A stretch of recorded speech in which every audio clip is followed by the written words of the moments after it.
Italy is a beautiful country with a lot to offer, and exploring this country by train is an amazing experience.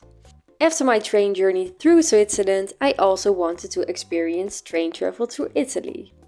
When I did some research for my trip, I realized that there is not that much on the internet about train travel through Italy, because most people travel through Italy by car.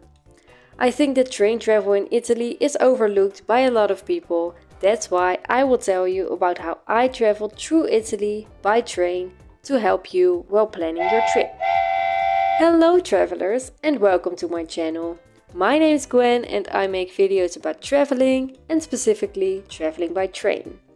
In this video I'm going to tell you how I've been to a lot of tourist attractions in Italy while only traveling by train.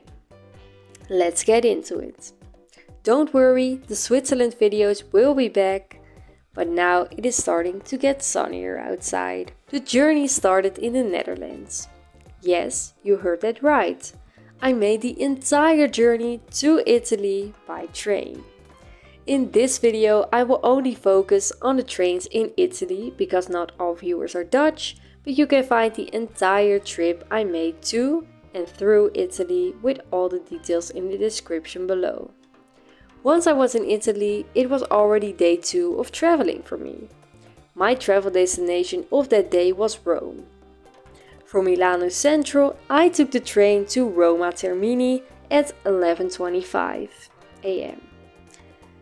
This train ride took 3 hours and 18 minutes. In Rome, I stayed at a campsite close to the city center, which was accessible by public transport. Soon I will post a video about how public transport in Rome works, because it can be quite difficult when it's your first time in Rome. I stayed in Rome for 4 days. It was absolutely amazing. I visited most of the tourist attractions in those 4 days. I will briefly tell you how I planned it, because maybe you want some inspiration for your trip.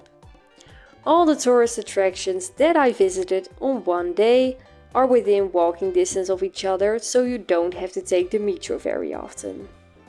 On day 1 I went to the Spanish Steps, Piazza di Spagna, Villa Borghese and Piazza del Popolo. On day 2 I went to the Trevi Fountain, the monument of Vittorio Emanuele, the Chiesa di Sant'Ignazio di Loyola and the Pantheon. I'm very sorry if I am pronouncing these names wrong. On day 3 I visited the Colosseum and the Roman Forum. On the last day, day 4, I went to the Vatican. My favorite attractions were Villa Borghese, the Colosseum, the Trevi Fountain and the Roman Forum. Bonus tips. You know me, I always have a bonus tip. If you are between the ages of 18 and 25 and a citizen of an EU country, you can get discounted tickets for the most famous tourist attractions. I could visit the Pantheon for only €2. It was really hot in Rome because I went there in July, so maybe you can visit more tourist attractions in a day if you go in another season. After 5 amazing days in Rome, I took the train from Roma Termini to La Spezia Central at around 10 am. This train ride took 4 hours and 10 minutes. I was there for 7 days. I stayed in an Airbnb in La Spezia and was thinking about traveling to Cinque Terre on multiple days by buying a regular ticket instead of using the Interrail pass. Because I didn't want to use multiple travel days of the Interrail pass just for Cinque Terre.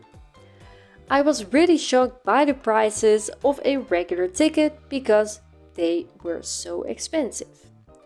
Around August this year I will post a video about whether Cinque Terre is really worth the money and what the alternatives are. I'm also sorry if I pronounced Cinque Terre wrong. Believe me, I'm really trying. Because of the prices I decided to go to Cinque Terre, for one day and stay in the area of La Spezia for the other days. On July 9th, I took the train from La Spezia to all the places in Cinque Terre. In the upcoming video, I will also tell you about my opinion on Cinque Terre and my experience. I took the first train to Manarola at around 9 am. From there, I just kept taking trains to the other places in Cinque Terre. After a day of taking pictures and admiring the colorful houses, I also took the train to see the Tower of Pisa. I took the train from Monterosso to Pisa es Rosore at around 5:30. This train took 1 hour and 55 minutes with a transfer. At around 8:30, I took the train back to La Spezia Central. On the other days in La Spezia, I took the local bus to a nearby beach. On Sunday, July 13th, I took the train to Milano Central at 6:38 am. The reason I took an early train is that I only stayed in Milan for one night and I wanted to explore Milan for an afternoon. The train ride took 3 hours and 22 minutes. I walked a lot in Milan, so I was really tired after that, but it was great to see the city.